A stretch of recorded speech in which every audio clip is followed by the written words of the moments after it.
हाय मैत्रिणींनो, कशा आहात? मस्त ना, मजेत ना, असायलाच पाहिजे. चला तर मग आज आपण मधमाशा आणि मध बघणार आहोत. बघा, मला तर खूप आवडतं बघा मध खायला. बघा बघा, मधमाशा आणि मधाची आपण माहिती आज बघणार आहोत. तर बघा तर मग किती छान असं मध पेटी आणि माशा पण आहेत मैत्रिणींनो.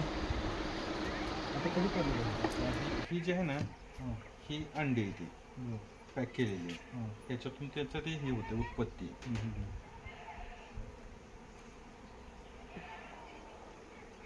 ती परवा काढले 4-5 दिवस झाले. तर एका टायमाला किती निघते? एका ह्याला ना 2-2.5 किलो, कमीत कमी 1.5 किलो तर मध राहतो एका जाळीत? होय. हां आता ह्याच्यामध्ये किती थोडा मध आहे हां. तेव्हा हे मध आहे का, हां. हे पॅक केलं आहे मध. ही सील केलेलं मध आहे. वजन बघा जरा, तू वरती बघा. कमीत कमी अर्धा किलो आहे.